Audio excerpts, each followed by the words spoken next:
deciding who I was and how I wanted to live after all of that time, separate from being a mom.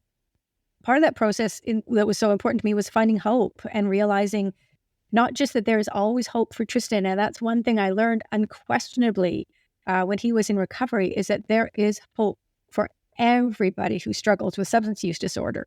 It is not over for them until they stop breathing. Even if they do, there is still hope for ourselves. As people who love them, we still have hope for our lives. We still have hope to live a life of meaning, a life of purpose, a life with love and joy, even if that looks like something we never expected it to. You just lost your loved one. Now what? Welcome to the Grief and Life podcast, where we explore this new reality through grief-colored lenses. Openly, authentically, I'm your host, Nina Rodriguez. Let's get started. How can a mother move forward after the life-altering death of her son? Is it even possible? Today's guest is on a mission to bring understanding and hope to those who navigate the challenging journey of grief, the trauma of loving someone suffering from substance use disorder, and the reality of life after losing a child. Kathy Wagner is a grief-focused writer and author, and a mother who understands the profound pain of loss. Her journey includes the devastating experience of losing her son, Tristan, to fentanyl poisoning in 2017. We will chat about her beautiful memoir, Here With You, a memoir of love, family, and addiction, where she candidly shares the highs, lows, and the beautiful resilience that emerge from her family's journey through addiction, recovery, and ultimately loss. Kathy's words have found their way into the New York Times, the Globe and Mail, and the Sun magazine, and her first book is making waves with its release in Canada and soon to the United States. Get ready for a touching and inspiring conversation with a woman who's turned her pain into a beacon of hope for others. Welcome to the Grief and Light podcast, Kathy Wagner. Thank you so much for having me, Nina. It's an honor, Kathy. So I have your beautiful book Here With You, a very honest recount of your experience, of Tristan's experience. We all know that the effects of loving somebody suffering from addiction can feel like a series of deaths throughout our lives. A death of what we thought would be, of what will never be, and what was but is no longer. And before knowing all of this pain, there was a life full of hopes and dreams. Can you start by telling us a little bit about young Tristan, the version of him that was untouched by addiction? Who was he? Yeah, the great question. Just to back up for a moment, I appreciate the fact that you recognize that there is grief not just in the death of a person, but there's grief in the death of a dream.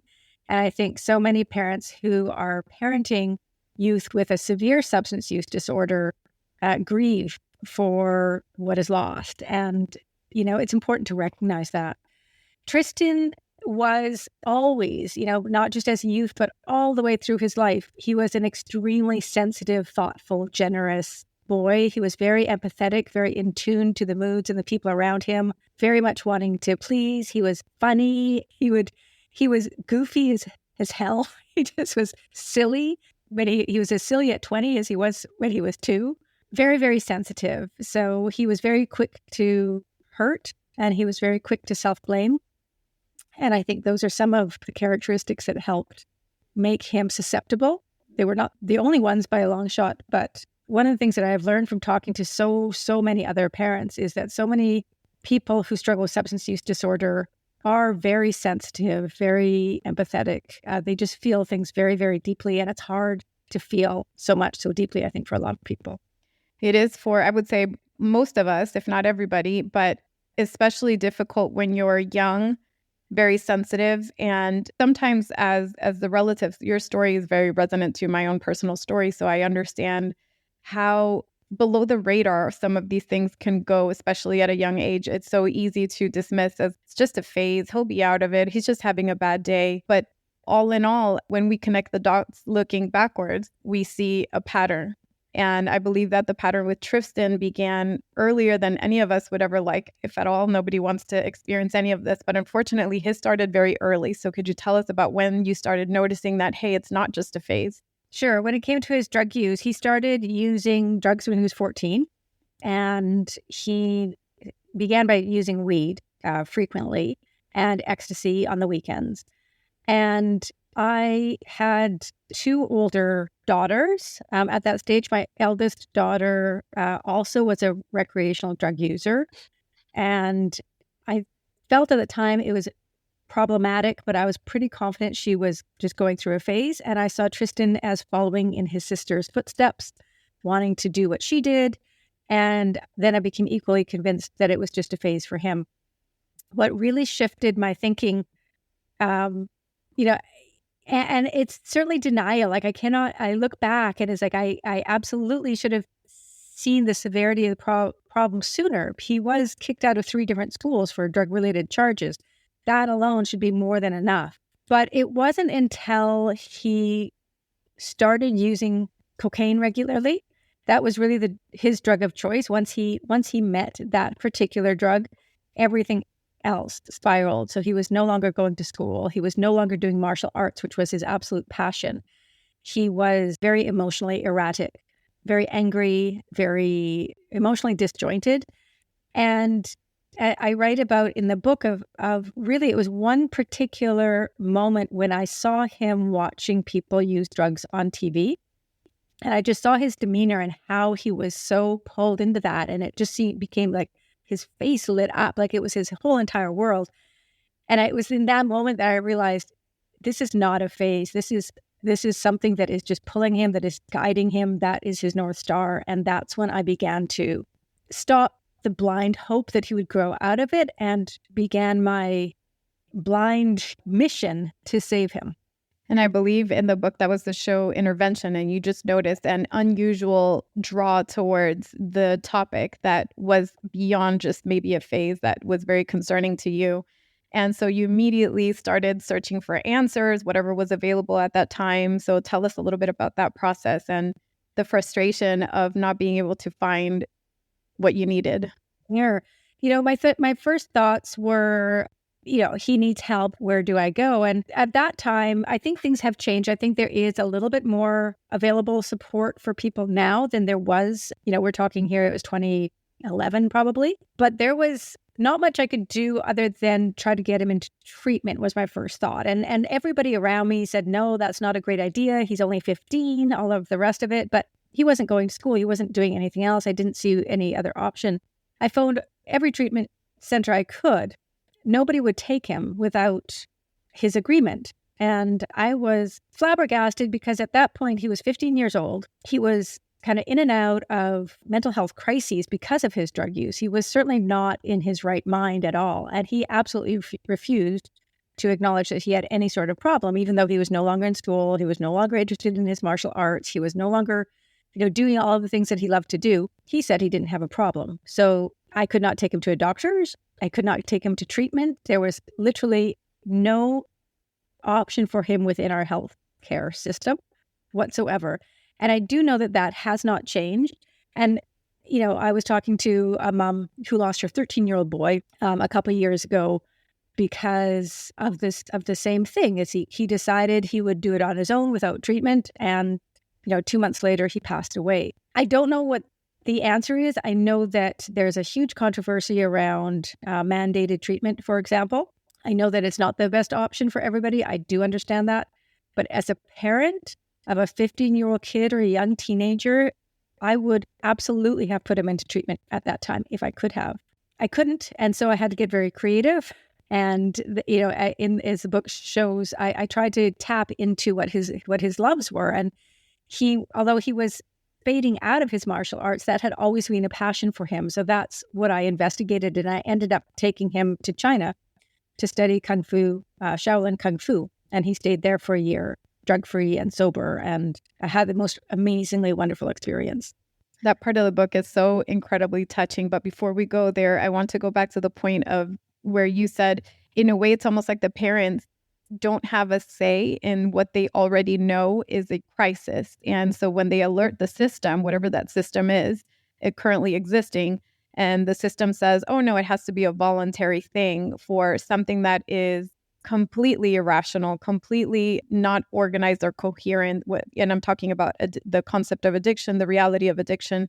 The person going through it, the last person to know that they have a problem, it's usually them, or the last person to admit it is usually them. So as the parent, it's extremely hard for a parent to come to the decision of, hey, we need to take drastic measures. So by the time a parent already decides that this is the way forward, it's usually because the situation is pretty dire.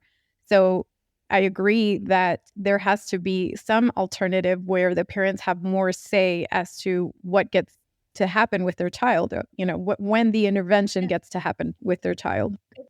It's actually appalling how much burden is placed on the parent, because in the midst of what is always a parenting crisis, if a parent is new to the discovery and the acknowledgement that their child is living in addiction, they are in crisis. And not only are they supposed to act as a parent, but they end up being their child's only doctor, psychologist, psychiatrist, teacher, advocate, healthcare worker, because there is literally nobody else to do any of these things, unless their child agrees for help. And it is not usual for somebody in addiction to agree to help easily or quickly. It typically takes them some time. And that time is dangerous. Trauma is a big trigger, one of the big reasons why many, if not most people, become addicted. And trauma occurs within addiction. You get a 15-year-old who is living in addiction, they are living in trauma. And as a parent, you want to stop and reverse that and bring them back into safety as soon as possible. And there is no help. That's how it felt like to me. Like there was no help to be had for me at that time. And I'm sorry you experienced that. I know that's the reality for, I'm not sure if it's all, but definitely the vast majority of parents going through this. It's very unfortunate. And I know that at the time you did everything in your power because you understood that the consequences could be dire. And like you said, the parent is forced into a position of where you're the doctor, you're the caretaker, you play all the roles beyond just being the parent, with a very strong undercurrent of fear of the worst case scenario or even a bad case scenario. When you were reaching out to the different resources available to you at that time, and they said, no, he has to do it voluntarily. We can't help you. We cannot help you. We cannot help you. So it was door shutting in your face after door shutting in your face after door shutting in your face. So you decided to shift your strategy because you consider yourself a problem solver here. And if you read the book, you definitely are. So you decided to shift strategies and say, I can't force him. So what can pull him towards this direction? And that was tapping into his passion for martial arts. Now, you found this amazing program that I didn't even know things like this existed, but you found this incredible program. He was sold on the idea. And then you and Tristan flew to China to go through this program, and you weren't sure if it was going to be a year-long thing or going with my child. I don't know if he's staying, but let's test this out. So tell us a little bit about that. He had just turned 16 at the time we went. So he was a week after his 16th birthday. So he was still a young boy, and he had been a very troubled teen up to that point. And China is the opioid capital of the world. So I had a lot of people telling me, like, you're taking your son who's struggling with addiction to the opioid capital of the world.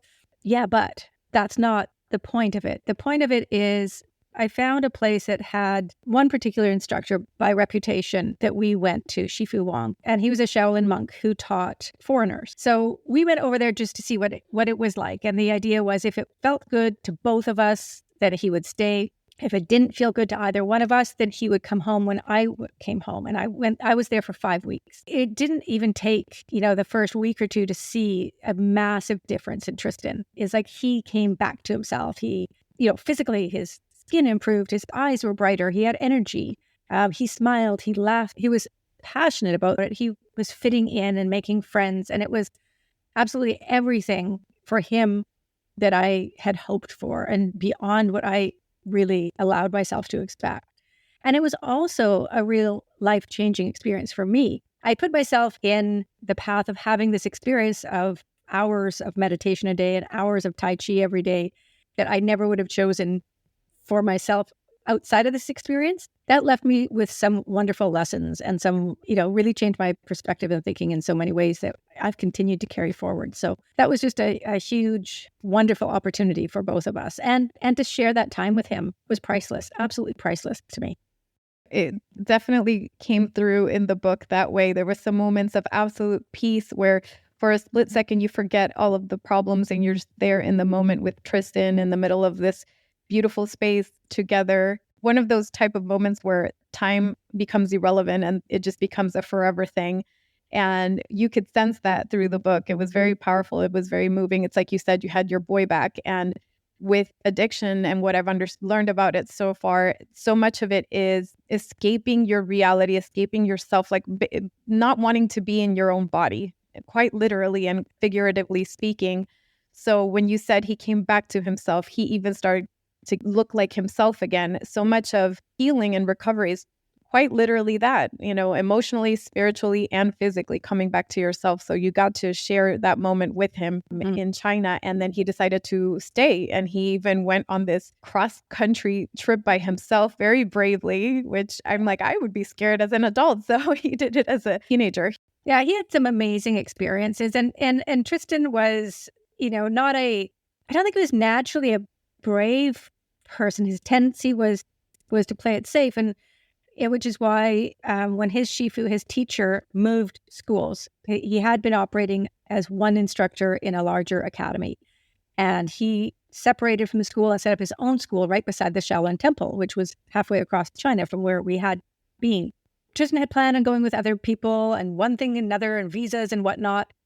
Nobody was available to go with him at the right time. So he decided he wanted to come home because the alternative was to go across China by himself, and that was more than he felt he could manage. And the large part of me really wanted him to feel successful. Like I knew he could do it. He was not, as I say, he was not, even though he was traveling alone, he was not alone. He had people who would take them there. He had people who would give him a phone and set up the phone numbers. He had people to meet him on the other end and make sure he was okay. He was not a minor let loose without any support. I talked him through it, and we agreed that that was something he was able to do.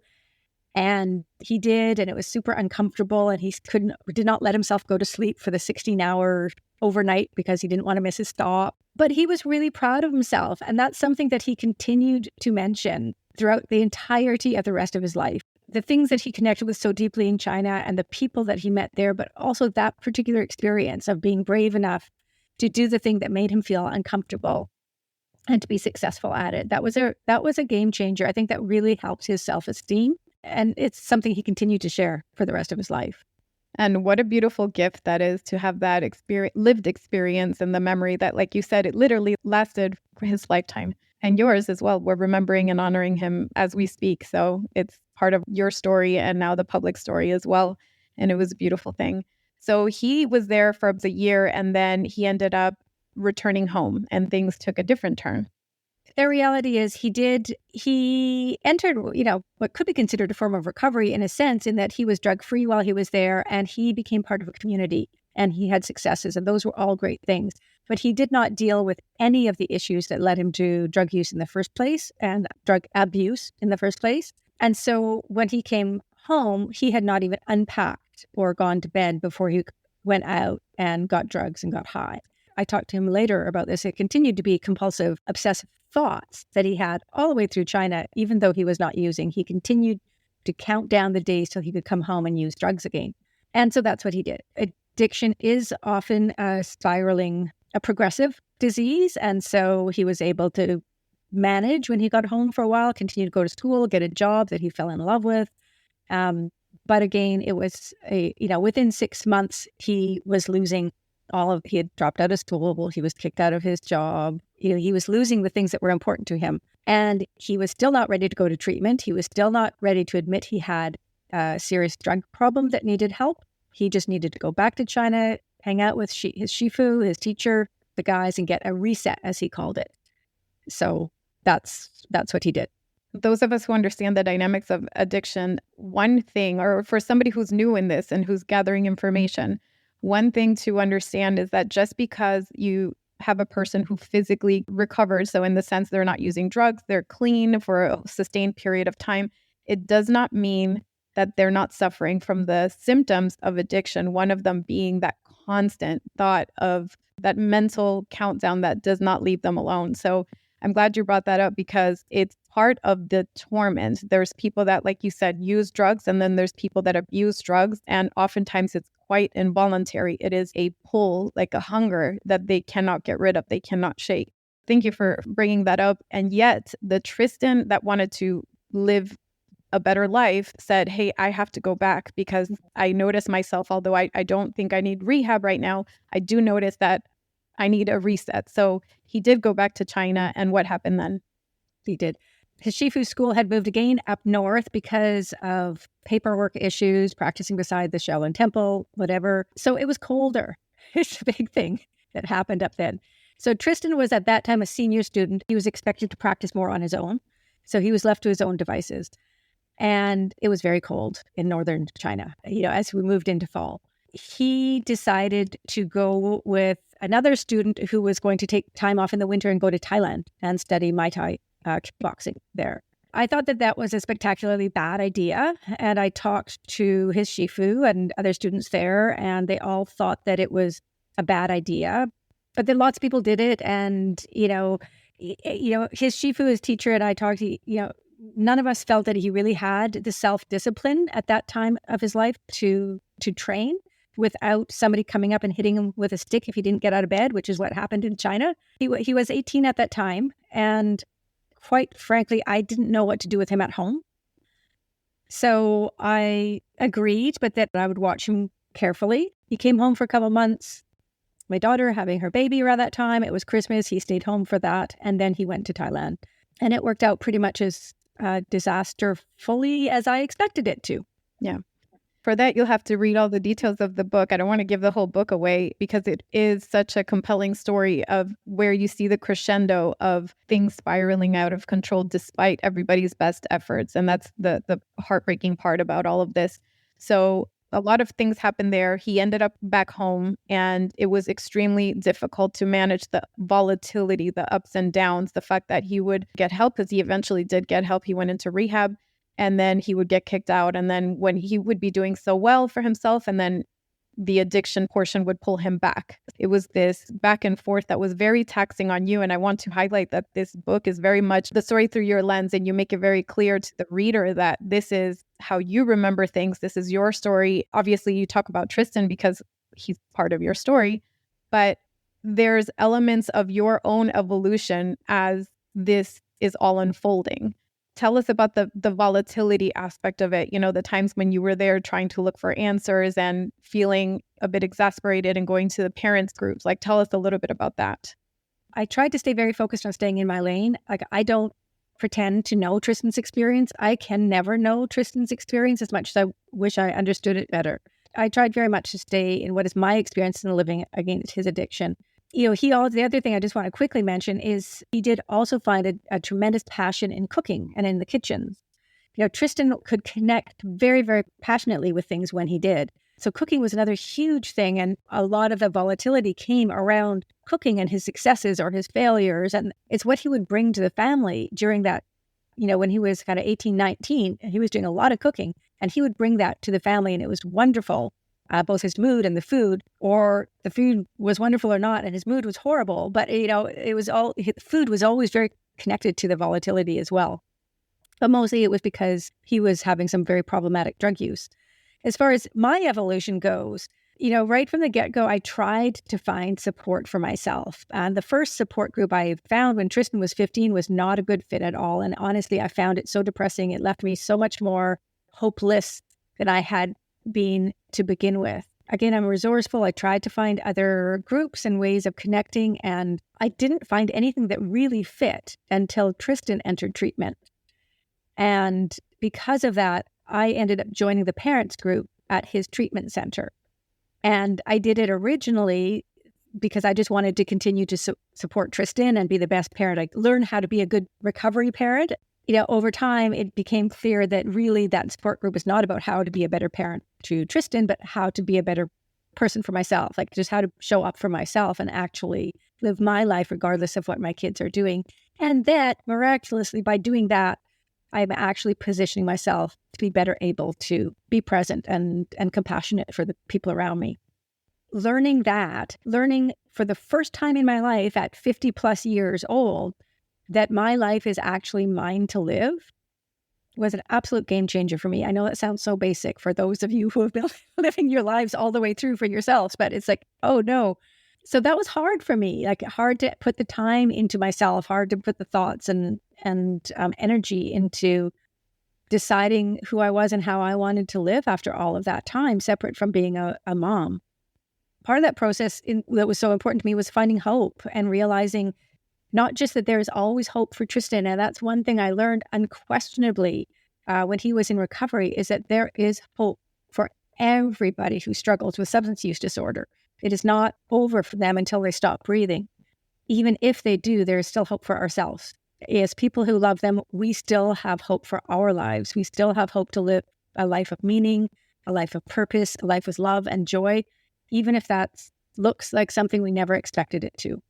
Yes. The more you went into the recovery to be a support person, the more you realize part of this recovery is also our own journey and separating our journey from the next person's journey, even though that next person is so closely tied to us. Like in your case, it's your son. How much closer does a relationship ever get, So I see that. I also saw your own evolution in the book, how you were dealing with some things that are extremely, extremely difficult, because what mother doesn't want to save her son in a dire circumstance? And yet part of the process is understanding that they need to go through their own process in recovery. And with that, I would like to get your definition of recovery, because your definition of recovery, there are elements that were very familiar to me, and there were elements that were new. At first, I had to sit with how that felt within me. It was a little bit different than I was used to. Specifically, in most cases, when we're learning about this for the first time, they say you have to separate the person from the addiction. You have to, that's two different things. And to a certain degree, that is true. They are not this volatile person at their core. Tell us about the relationship between addiction and the person you love, and what exactly is recovery? Right. First thing I want to say is the learning to let go because they need to live their own journey. I think that is absolutely true. They do. But one thing I want to emphasize is that it's not, for me, the way I understand, it's not that I needed to let go of doing the things that I could to save them. The reality was there is nothing I could do to save them. And that's a difference. So it wasn't so much I need to stop saving him is understanding that whatever I was doing was actually not saving him. So that was the understanding that was difficult for me, and it took a long time for me to understand. But it was absolutely true, is that the things that I was sacrificing myself for were not working. So why am I sacrificing myself? The other thing, so definition of recovery is different for every person. So for me, the way I think of recovery from addiction is the process of becoming healthy and well and coming back to a truer form of yourself where you can live by your values and live in a way that feels healthy and fulfilling. I personally do not, say that you need to be abstinent from all drugs to recover. There's all sorts of different ways to embrace recovery, and I celebrate them all, even though Tristan's path and my daughter's path was one of abstinence-based recovery. I believe that recovery is the process of learning how to be well and healthy, fundamentally. And I think the last thing was the idea of separating addiction from the person and in the behaviors. And it's something I deal with very pointedly in the book. I do separate Tristan from his addiction. And I will say very consciously that's his addiction talking. That's not him. That's his addiction behaving in this way. That's not my son. And towards the end of the book, I do look at it a bit differently. And I have to be honest here, that transition took a long time. I was literally on my last round of edits in that book when I really came home to that idea. So that got integrated in there. And the idea, the understanding that came about was that, I was separating Tristan from his addiction because I had the privilege and the luxury of being able to do that. Tristan did not. So, addiction took him along for a ride, I think is how I explained it in the book. And sometimes it was a kidnapper, and sometimes he was along for the ride enthusiastically. Yeah, hey, let's go. Sometimes he was just a passive passenger, and sometimes he was like kicking and screaming and literally fighting for his life. But either way, he was there. He was having the thoughts that addiction put in his head. He was having the feelings that addiction put in his heart. And he was behaving in the way that addiction made him. And to deny all of those things meant that I was denying Tristan the strength that he needed to have to recover from that. I was denying him the effort and the work and the commitment that he was putting in to stop the damage that addiction had been doing, that he had been doing in addiction, and to reverse it and to embrace the healing and to share the healing. He carried all of that addiction behavior and thoughts in himself, and they did shape who he was. So as much as he was so much more than his addiction, he also was shaped very much by his addiction. So I don't think it's fair to separate that from him, because that was ultimately what drove him into his strength that he needed in recovery as well. Thank you for that perspective, because it's more common to hear they're not their addiction, which it is true. It is true. We love them for their fullness, and we recognize that this was all part of that experience. It was all a very big part of their life. Ultimately, what ended up with them not being here. So to deny that is to deny such a big part of their story. And it's not necessarily, it doesn't have to be pretty. If we look at it objectively, it's such a big part of their story and our story by default. It is. I mean, you look at almost anybody who is really causing waves of healing waves and helping in the recovery community, in the addiction recovery community. And many, many of those people have suffered from addiction themselves. And they wouldn't be in this position of healing if they had not experienced it. It has become part of them, and they've created something new from that. And we don't want to separate it from them when they're doing good things with it. We just want to separate the bad things as if it's not them, right? But it is. It's all one package. And you touched on the addiction community. There were so many beautiful parts in the book involving the addiction community, because there's so much love and support in this very strange process. But when you're there and when you're constantly going to the meetings, either as a supporter or for yourself or just being there for Tristan, when you're there, you see these people, these humans, doing their absolute best to ensure the best outcome for themselves and their family. And in order to do so, they become each other's resource. And there are many stories throughout your book about how that community came through and quite literally saved Tristan a few times, and how some of them even called you mom in some of the meetings, and they involved the families. And there's this beautiful sense of real, true community and love and support, what it actually looks like at the very core for a community that is so stigmatized and misunderstood from the outside looking in. When you're there, you experience it, it's almost like this is what life is all about, not the addiction part, but the coming together and the support. And listen, we're all in this together. We really, truly are. That was one of the greatest gifts I have ever received, is just to bear witness to what the meaning of community really is. My kids, 2 out of 3, I have 3 children, 2 of whom suffered with substance use disorder. My middle daughter dodged that bullet. And my oldest daughter, again, also goes to a treatment center, is part of the story in this book. And so she and Tristan were part of a shared recovery community here in New Westminster, BC, which is considered the recovery capital of Canada, because it has a very strong recovery community. I feel still so grateful to just see what community was like. Not everybody needed to love each other. Not everybody needed to like each other. They had their personalities, all of the rest of it, but they were there to save each other's lives 100%, and to hold people accountable to staying real. I know that as part of the AANA community, there's all sorts of pros and cons and ideas and good and bad instances. I have been floored by just the acceptance that I have seen and felt from people in this community. If you're going to use, let us know. We'll be there. We'll keep you alive. If you want to come back. I'll take you to a meeting.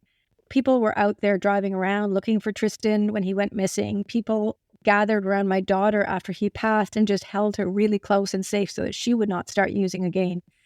I think a few times in the book, in various capacities, I think that there's so much wisdom that can be learned from that community that I wish all of us spend a little bit of open mind and open-hearted time, really reflecting on that and understanding it. Part of the book, a little excerpt that I would like to read, if that's okay with you, precisely about this point, because I found it so powerful, so true, and so touching. So for context, this is one of the times that the community rallied around Tristan. By the time we got together for dinner, almost a week after Tristan had wandered into the Friday night NA meeting, Doc had put him on his phone plan and given him a phone, bought him new running shoes, and made sure that his medications were sorted out. Tristan had updated his resume and gone looking for a job again. He brought a book with him called Living Clean, which focused on how to live life while staying sober. This book has already changed my life, Mom. It's pretty amazing, all the things it gets into. Like, listen to this. NA is about love. When we are practicing step 12 to the best of our ability, love becomes central to all that we do. There is no more powerful antidote to the despair and self-destruction of addiction.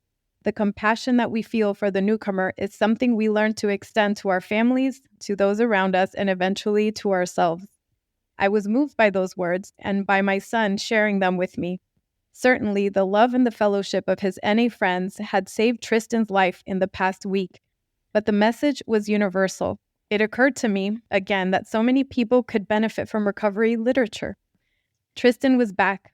That boulder of worry I'd been lugging around with me for the past 6 weeks crumbled to dust and blew away. My son was safe again, for now. After dropping him off at Doc's, I thought about what the recovery community had done for Tristan. Tina taking him in so he wouldn't have to go back to a drug den, Doc giving him a home and guidance, his friends buying him meals and picking up his stuff. It filled me with gratitude and humility. I knew they did this for each other because nobody else would. And this is a part that got to me. Nobody else would step in with love and generosity to save an addict when he wasn't able to save himself. No one else would hold space for the hope of recovery when a person felt themselves to be hopeless. Not the rehab centers, not the medical profession, certainly not law enforcement, just their own community. It was baked into their program. It was their 12th step to be of service, to give back, to help those still struggling.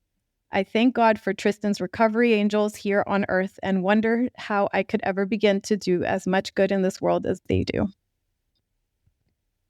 That part was so powerful. I'm getting chills just reading it because those of us that have lived that and understand that the power of that community, it literally saves lives and they deserve so much more credit. And the lessons are universal. It's not just if you're going through addiction, it's especially useful in that scenario, but it's useful to all of us. Just as human beings, we could all use a dose of those lessons. Absolutely. Absolutely.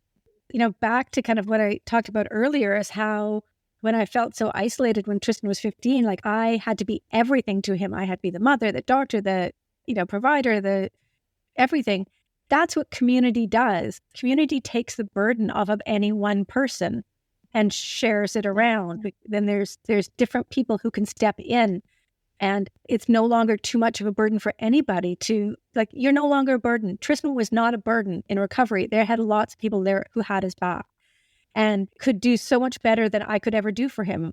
I used to laugh because Doc was ultimately his sponsor after that, and a tremendous person in his life who did so much for Tristan. And I would laugh in my, support group saying, Doc can do this and that's okay. But if I'm doing it, it's enabling and it doesn't work. And it's but you need a community. It's no one person can be everything. That's what the recovery community was so special. Truly, they all stepped up in different ways. And it breaks my heart to hear some of the horror stories that come out of people who have had bad experiences with 12-step communities or who have had no experiences but perceive it in this kind of weird way. And I have to admit, I was one of them. Before I was part of it, I didn't understand what to expect. So one of the things in the book, this is not a book about the 12 steps, but I did want to communicate how important it was to our lives to be part of that community for that time. It was beautiful, and I saw them coming through time after time, which is lovely. And that's the whole point. So thank you for sharing that part. And also, the 12 steps is not the only solution. There are many other recovery programs for somebody who maybe that's not the right fit for them. There are many, many other options that are faith-based, not faith-based, and that could help meet the person where they're at. And I think that's the most important part. I do want to shift gears a little bit to Kathy, the writer. So obviously we know that Tristan passed, and then you had to go on your own journey after that to answer the big question, now what? You sold everything or almost everything, and you decided to embark on a journey to, I believe it started in Lisbon, then Costa Rica, then you came back, and then it eventually led to the book. Give us an overview of that process and what that was like for you. Yeah, I think Kathy as the writer has nothing to do with that running away phase. That was Kathy, the grieving mom, just needing to not be part of day-to-day life without Tristan. So I did spend the first, about 8 months after Tristan passed, mostly traveling. And that was mostly because I just could not fathom regular routine life without Tristan. It was better to be out of my routine and deal with my grief alone, because I was not particularly good at leaning on people in my grief. But I did always know that I would write a book. As soon as he passed, it's like, I need to write this down. It was just something I felt very fully. And I knew that the book was going to be a book of hope, because I was not ready to let go of the hope that I had found. And I felt that by writing through it, it would be a way to hold on to it for myself and to share it with other people. So I knew that right away. And I did begin writing some scenes early on that really were just very cathartic. But I didn't start writing seriously until about 1.5 years after he passed. I had a lot to learn.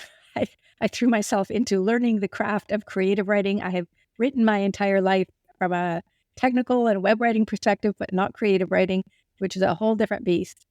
So I began taking, classes and being part of programs and getting mentors and really embracing the writing challenge. And I think writing a memoir like this is twofold. One is it is very emotionally difficult, emotionally cathartic and healing for sure, but also really heavy at times. And I was fortunate in that my first writing coach was also a family therapist, and she would show me certain techniques that would help me not to be re-traumatized when I was writing about trauma, but also to help me to dive deeper in the emotional ways when it was safe for me to do so. Then the other part of it was the craft of writing, which, intellectually stimulated me and kind of gave me something to hold on to aside from the grief, aside from the story. I could wrestle with the writing challenges separate from the emotional challenges. And that gave a good balance for me. Then the final stages of the book was revising it and revising it and revising it into something that I felt would be readable and important and meaningful to the readers. So that was a 5-year challenge for me. No, and that message of hope definitely comes through. But I know that getting to that point and that message of hope was not easy in that 5-year process. So you had to decide on the dual timeline approach versus writing chronologically. So tell us a little bit about how you decided on that, the feedback that you got, and how difficult it was to cut out almost 50,000 words of the story and which words to choose for the sake of editing into a memoir.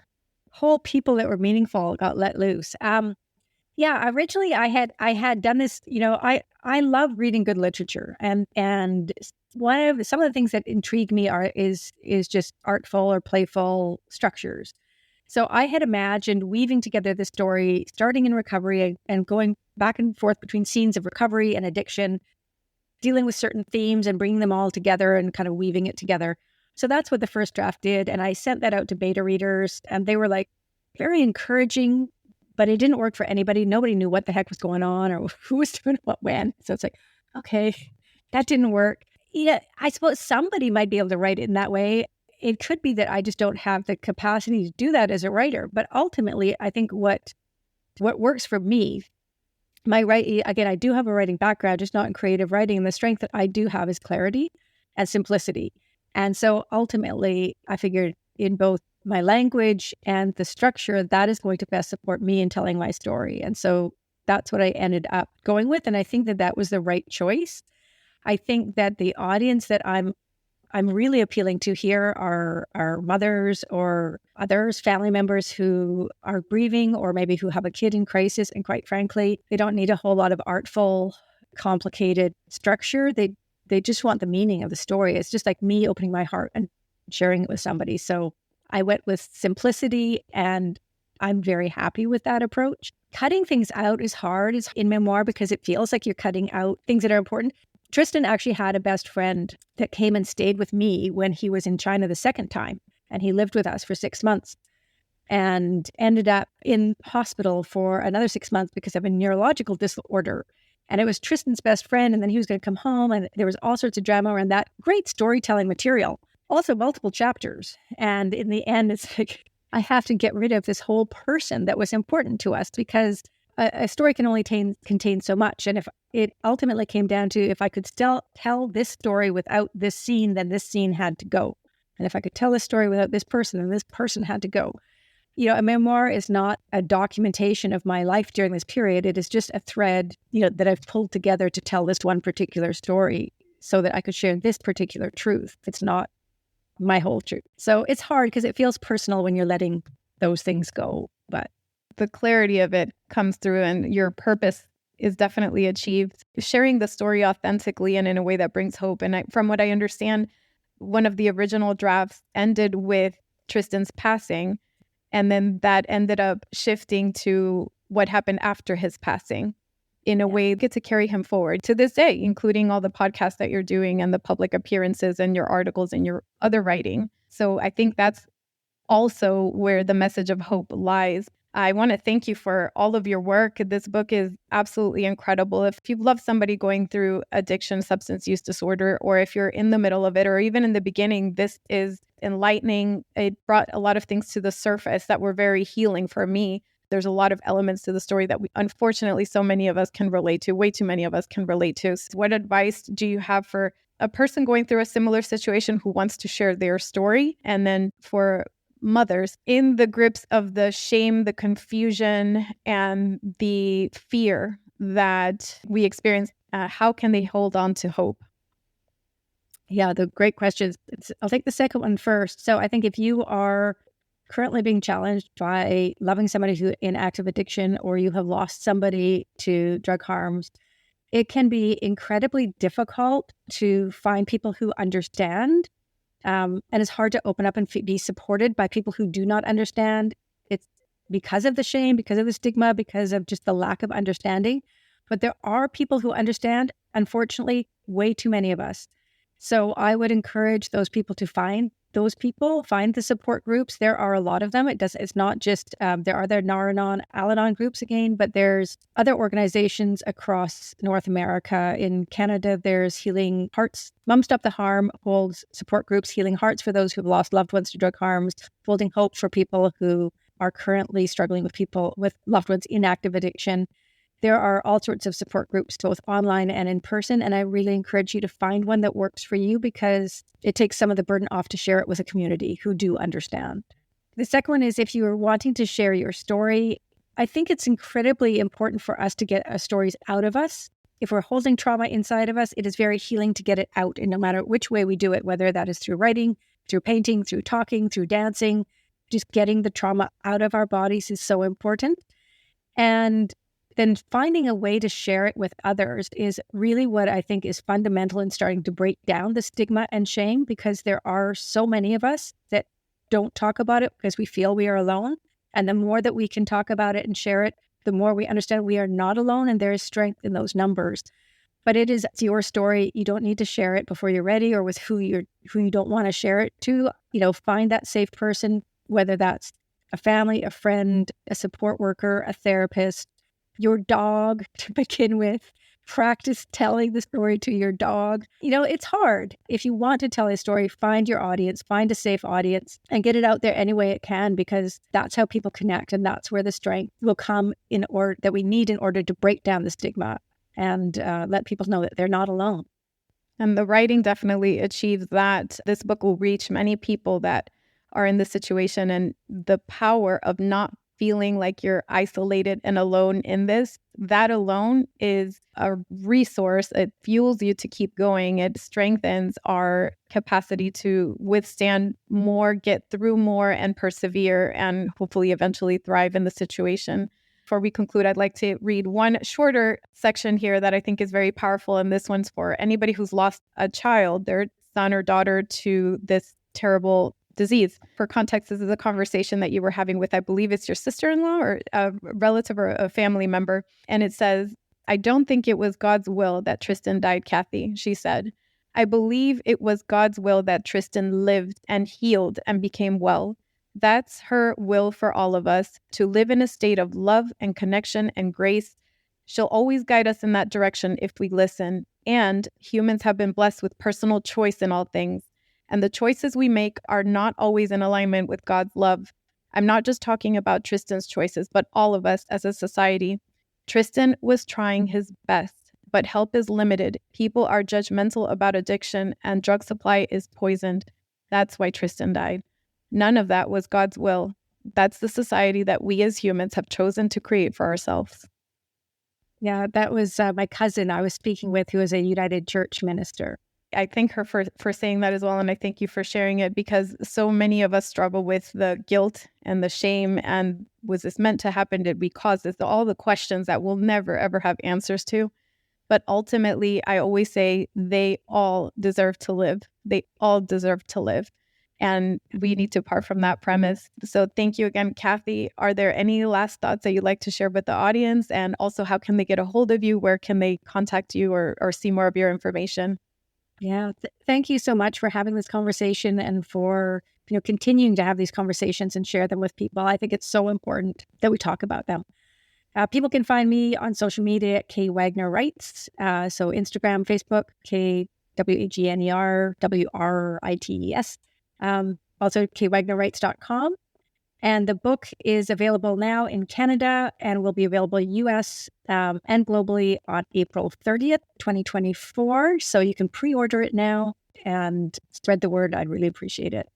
Highly encourage you to get the book here with you. It's beautifully written. Actually, before we close, I do want to bring up one more thing. I know that you've had beautiful dreams with him that you put in 3 categories, but right now I'm specifically wanting to reference the visitation one. What beautiful story. Speaking of hope, I would like to end it with this beautiful connection that you still share with Tristan. One of the forms is in the form of dreams. So could you share maybe the one that you recall? Yeah, I think you're talking about what I call the visitation dreams, where I can feel him, I can touch him, I can smell him. It feels like him visiting me. And the first dream that I had, and the most vivid still to this day, happened about 3 days after he passed.